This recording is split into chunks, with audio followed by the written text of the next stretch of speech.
Soal gugatan terhadap rektor hingga dosen UGM terkait ijazah Jokowi. Kita bahas malam hari ini bersama Komardin, penggugat rektor ke Pengadilan Negeri Sleman. Kemudian juga bergabung ada Guru Besar Fakultas Hukum Universitas Jenderal Sudirman, Hipnu Nugroho, dan sudah hadir juga Freddy Damanik, Wakil Ketua Umum Projo. Selamat malam Bapak-Bapak semua.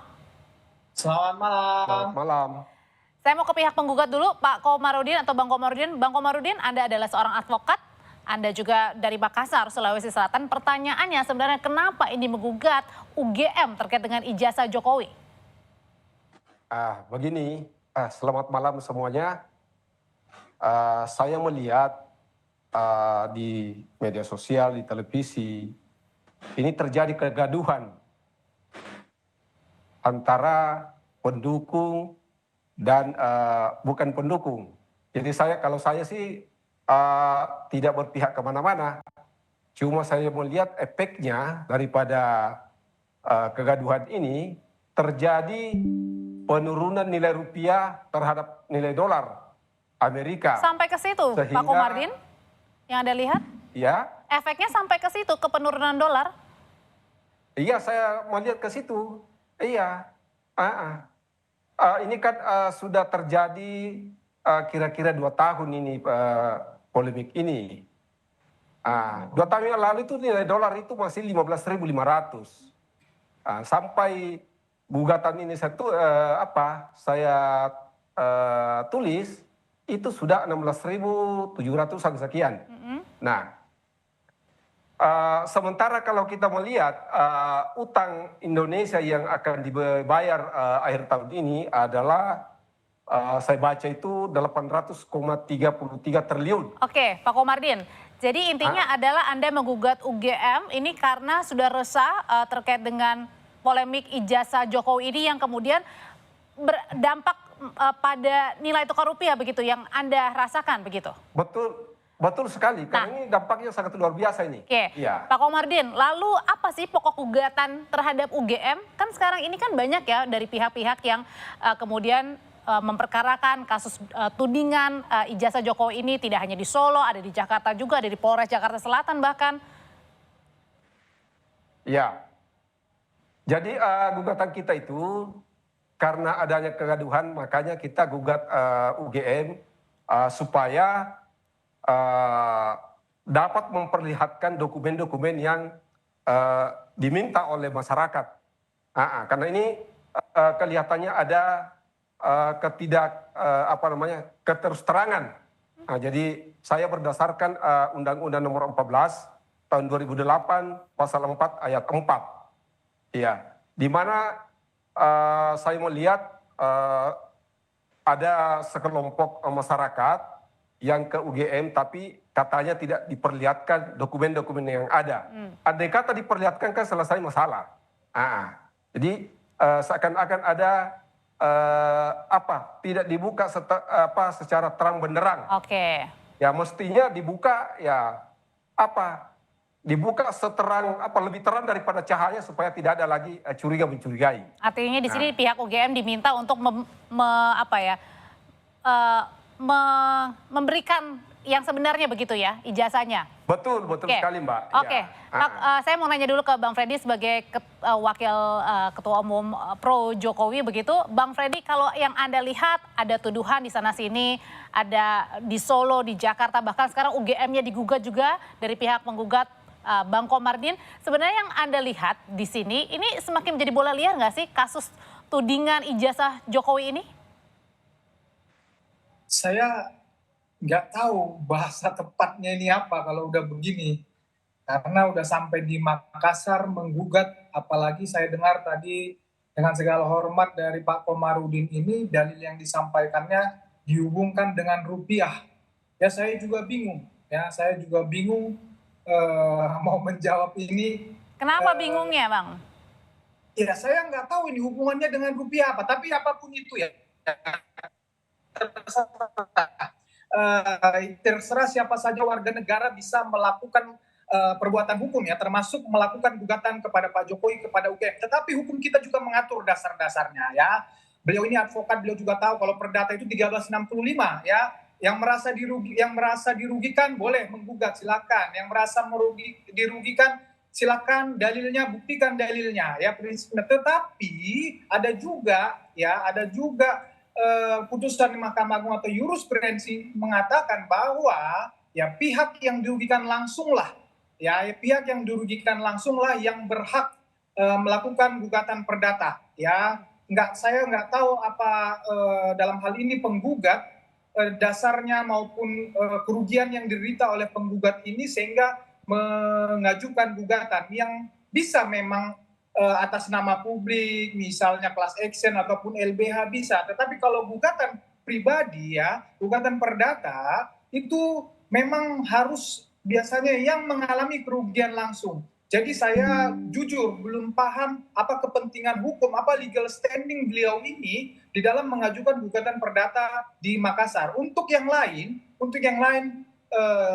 pidana misalnya yang di Jakarta di Solo atau perdata di Solo, yang perdata di Solo juga prinsipnya sama silakan, tetapi kembali lagi harus mempunyai Jadi alasannya nggak kuat nih. Kalau saya melihat sepintas, jujur saya belum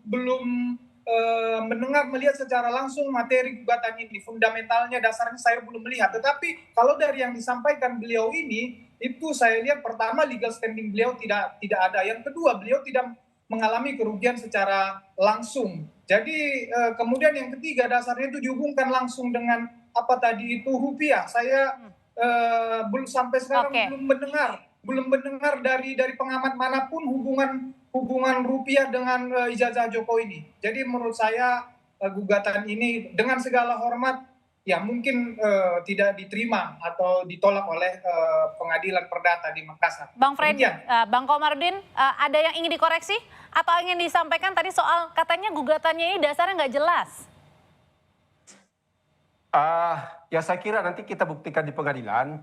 Saya kira gugatannya jelas sekali bahwa kita hanya ingin supaya UGM itu membuktikan ada tidaknya supaya masyarakat ini tidak gaduh.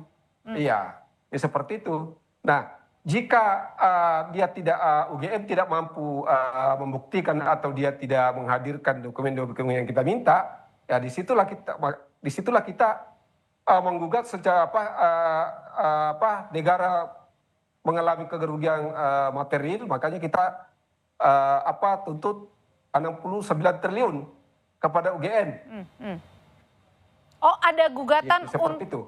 Oke, untuk kemudian secara material juga senilai berapa tadi, Pak? 69 triliun lebih. 61 triliun rupiah lebih atas dasar? Itu tadi karena kegaduhan ini sehingga terjadi nilai rupiah turun. Nah, coba bayangkan kalau ini tidak dihentikan, ini bisa sampai 20.000 rupiah per dolar, Mbak. Saya tanyakan. Ini sangat bahaya.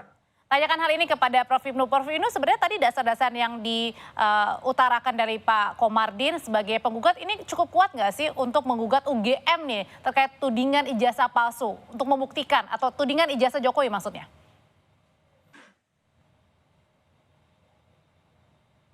Masih di mute, Prof? Tindakan Pak Rama ini suatu kepedulian pada kondisi masa sekarang ini. Kalau kita lihat suatu konteks hukum ya tadi seperti Mas Freddy tadi. Karena kalau kita, apa itu PMH? Saya mungkin belum lihat gugatannya ya. PMH itu perbuatan melawan hukum. Apa itu perbuatan melawan hukum? Adalah tindakan yang merugikan. Yang mewajibkan orang yang merugikan tadi untuk membayar sejumlah dari akibat yang diperbuat tadi. Nah, itu konteksnya. Jadi ada suatu perbuatan melawan hukum, ada kesalahan, ada kerugian, ada sebab akibat dari perbuatan yang dilakukan. Saya tidak tahu tentang Pak Rama tadi. Nah, ini nanti ranah pengadilan, apakah itu DNO, apakah legal standing-nya, itu saya kira itu ranah pengadilan. Saya tidak mau ke sana, nanti hakim yang akan menilai nanti dari seperti Mas Freddy tadi. Tapi yang menarik di sini Mbak Freddy, Mbak Audi, karena perkara ini sebetulnya kalau kita lihat suatu konteks hukum, mungkin jalur perdata lebih bagus dulu. Entah siapapun yang mengajukan, terutama pihak yang dirugikan. Karena di sini akan melihat sebetulnya kalau kita lihat suatu dalam istilah hukum itu mungkin kita meminjam istilah prejudicial guessing. dipastikan. Makanya kalau nanti di Solo bapak-bapak pejabat rektorat di UGM bisa menjelaskan tentang ijazahnya, bagaimana keluarnya ijazahnya, bagaimana rektor satu bisa menjelaskan, bagaimana biro akademik bisa menjelaskan. Termasuk juga dengan dosen pembimbing Pak Jokowi kala itu ya? Termasuk, ya, sebetulnya bukan dosen akademik ya, bukan dosen pembimbing kan gitu loh. Bisa menjelaskan, lah itu akan terlihat nanti. Dilihat lagi juga diminta keaslian daripada ijazahnya, mungkin ini betul, seandainya seperti itu loh ya, berarti perkara tidak berlarut-larut. Ini kan yang dilakukan, sehingga dampak dari putusan perdata ini akan menjadikan dasar perkara pidana. Gitu Pak. Ini yang menarik menurut saya. Jadi gugatan-gugatan itu cukup bagus. Di Solo juga bagus, di Pak Ramai juga bagus. Cuma teknis hukum, kita bicara pada teknis, legal standing seperti apa? Lah kalau memang legal standingnya nanti tidak jelas, ya mungkin bisa diperbaiki Pak Ramai. Siapa yang bertanggung jawab? Siapa yang dirugikan dari pihak ini? Nah ini kan menjadikan sesuatu menarik. Dengan demikian, ketika nanti mewajibkan rektor, WR1, kepala biro akademik, kabak akademik, termasuk semuanya bisa menjelaskan, ternyata clear. Buktinya fisiknya clear. Ya sudah selesai kalau sudah seperti itu. Ini kan terjadi seperti itu. Sehingga kalau itu memang seandainya di perdata itu sudah clear semua, di tingkat pidananya saya kira akan berbeda nanti perjalanannya seperti yang kita lihat sekarang ini. Ya. Tidak berlarut-larut gitu. Kembali ke Bang Freddy, kalau itu Bang Freddy, gugatan demi gugatan dihadapi ya di Solo, di Jakarta, kemudian UGM juga digugat sekarang. Nah, gugatan demi gugatan ini sebenarnya mengganggu nggak sih menurut Anda kredibilitas dari seorang Pak Jokowi? Ya, seminggu lalu kita ngobrol-ngobrol dengan Pak Jokowi ya, ngobrol-ngobrol, termasuk kita tanyakan tentang ijazah palsu ini. Ya, kita tahu, semua tahu, publik tahu bahwa tujuannya ini adalah untuk memang menjatuhkan kredibilitas Pak Jokowi ya, menyerang martabat kehormatan Pak Jokowi ya, karena latar belakang orang-orang yang menggugat ini kita semua sudah tahu secara politik, itu yang pertama. Yang kedua tadi dengan Pak Jokowi kita bertanya, Pak, bagaimana Pak respon Bapak? Jujur beliau mengatakan, saya secara pribadi tidak terganggu ya. Saya tidak ada masalah dengan gugatan-gugatan ini, laporan-laporan ini, dengan dengan tuduhan-tuduhan fitnah ini, maksudnya tidak begitu mengganggu kehidupannya. Yang dia ingin lakukan adalah memang yang laporan polisi itu mengembalikan kehormatannya, karena ini sudah terus-menerus dibangun sehingga banyak orang yang percaya, sehingga harus hukum yang menjawab ini, nama baik beliau harus dibersihkan dari fitnah-fitnah ini. Tetapi secara pribadi, kehidupannya secara pribadi tidak terganggu, itu beliau sampaikan. Saya tanyain hal itu ke Pak Komardin. Bang Komardin, sebagai pihak penggugat, apakah benar alasan Anda menggugat ini karena tadi salah satunya ingin mengusik kredibilitasnya seorang Pak Jokowi nih? Sebenarnya saya tidak ada menyangkut masalah Jokowi, bukan Jokowi yang saya gugat, bukan. Ya, justru kita mau meluruskan ini masalah. Kalau misalnya memang dokumennya lengkap di UPBK, selesai masalah. Iya. Jadi bukan Jokowi yang saya gugat, tapi UGM-nya harus ngomong ya secara terbuka. Karena orang-orang yang sekelompok masyarakat yang mengunjungi UGM katanya tidak diberikan data-data yang ingin dilihat begitu. Oke, kalau gitu Bang Freddy, kenapa tadi katanya ingin dilihat begitu, ingin UGM yang menjelaskan. Kalau begitu pertanyaannya, apakah dengan mudah menurut Bang Freddy sendiri ketika ijazah sudah diperlihatkan, maka masalahnya menjadi sudah selesai? Begini, saya mohon izin Bapak penggugat, tadi mengatakan bukan Jokowi yang digugat, atau mungkin UGM tergugat satu, Jokowi turut tergugat, atau tergugat dua. Saya belum tahu teknisnya apa yang diajukan. Tetapi Pak Jokowi sudah berulang kali menyatakan justru kalau memang di dalam proses hukum beliau siap sebagaimana sudah disampaikan kepada penyidik, beliau siap menunjukkan ijazah aslinya kepada penyidik, kepada aparat penegak hukum. Demikian juga nanti di dalam proses perdata. Nah, Pak Jokowi juga ingin memberi pembelajaran kepada masyarakat bahwa ijazah asli itu adalah dokumen penting, dokumen pribadi yang tidak gampang, dengan mudah saja siapa saja bisa meminta. Ya, bisa dengan dalil-dalil omong kosong, dalil-dalil. Tapi kalau untuk mengakhiri polemik semuanya ini, Bang?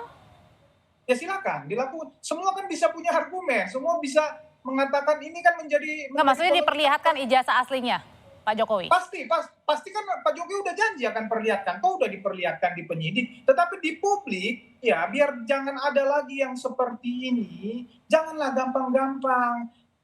Pak Prabowo juga udah bilang, nanti ijazah saya ditanya-tanyain lagi. Mana ijazahnya nih?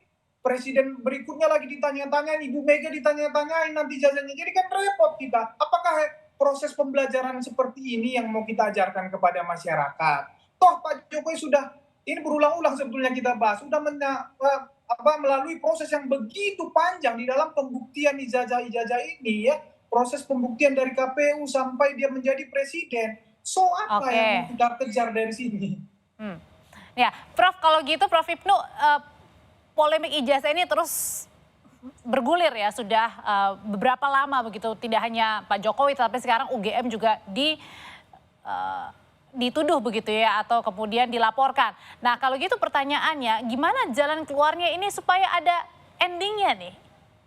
Ya, endingnya karena ini sudah seperti keinginan Pak Jokowi itu dibuktikan di persidangan, makanya dalam gugatan-gugatan perdata, apakah di Solo, apakah di Jogja, segeralah disampaikan di situ. Karena gitu, termasuk di sini kalau seandainya nanti itu berjalan, Bapak Rektorat UGM, saya kira Pak Dekan akan menjelaskan mekanismenya. Tanda tangannya kapan? Saya kira sudah dilihat. Pak Rektor tanda tangannya juga seperti apa. Yang mengeluarkan biro akademiknya juga seperti apa. Kasubag akademiknya saya akan jelaskan semua. Sehingga dalam konteks ini secara formal sudah selesai semua kan gitu loh. Cuman pertanyaannya kan secara material dokumennya kan diperlihatkan lah. Itulah saya kira nanti diperlihatkan oleh pihak-pihak yang ada di pengadilan. Tadi Pak Presiden kata di pengadilan. Baik pengadilan perdata maupun pidana. Para pihak lihat, memang nggak boleh keluar. Para pihak lihat, jelas lah ini. Oh ya sudah, kalau ini sudah semua mekanisme. Ini dokumennya diperlihatkan di masing-masing di masing-masing gugatan begitu ya? Ya di Solo, di Jakarta, termasuk di persidangan. Di situ, Mbak. Iya, syarat formal teman-teman UGM sudah menjelaskan semua. Sekarang syarat materialnya, ini loh dokumennya. Oh ya, dulu saya sudah tanda tangan ini, nomornya ini jelas, clear. Oh ternyata tidak lah, itu jadi masalah. Kan gitu loh. Disinilah saya kira memang harus saling support di dalam bukti ya, bukti untuk mempercepat penyelesaian suatu perkara. Karena sebetulnya masalah gampang, tidak bertele-tele, sehingga tidak saling gugat-gugat seperti ini. Wong ini kan suatu ijazah dikeluarkan oleh lembaga, UGM lagi, saya kira sudah tertib bagaimana seperti apanya. Bagaimana tentang pejabatnya ketika itu, tanda tangannya, dan semuanya resmi seperti apalah. Kecuali memang dalam konteks hukum itu kan sesuatu dianggap benar, kecuali dibuktikan sebaliknya. Nah sekarang bagaimana untuk membuktikan sebaliknya itu harus betul-betul bahwa ini adalah benar atau ini tidak begitu. Oke, kalau tadi dari gugatannya Pak Bang Komardin adalah juga berupa material ya, tadi 61T ya kalau nggak salah ya Pak Bang Komardin ya? 69. 69, nah itu berdasar nggak tuh Prof? Ya, agak sulit ya nanti ya, itu domain majelis. Karena kalau kerugian itu memang hitungannya memang apalagi kalau kerugian perdata kan paling tidak bisa ada asas kepatutan, atas kepantasan. Nah kepatutan ini agak sulit. Saya kira itu domain pengadilan Mbak, nanti saya nggak bisa mencampur sampai ke sana itu. Ada tanggapan Bang Freddy terakhir soal gugatan tadi 69T ini oleh penggugat? Ya, kembali lagi ya, setiap warga negara bebas mengajukan gugatan ke pengadilan, tetapi ada dasar-dasarnya, ada legal standingnya, ada kerugian dialaminya, kemudian tuntutannya 69T itu juga harus dihubungkan dengan materi gugatan. Itu akan harus dibuktikan. Kerugiannya itu 69T itu jalannya bagaimana, ceritanya bagaimana, apa hubungannya dengan penggugat dalam hal ini. Itu penggugat mengalami kerugian 69T, bagaimana ceritanya, kan begitu. Jadi memang mohon maaf dengan segala hormat, ya gugatan ini sangat tidak berdasar dan kita harus memberi pembelajaran kepada publik saya kebetulan orang hukum, saya paham. Jadi saya paham kenapa saya bilang gugatan ini tidak berdasar. Mungkin Prof agak enggan dia, ya. Tapi memang pada saatnya memang pengadilan akan memutuskan ini. Ya demikian. Terima kasih. Oke, untuk mengakhiri polemik yang ada ya. Terima kasih kalau gitu Bang Freddy, Prof Hipnu, terima kasih juga Bang Komardin.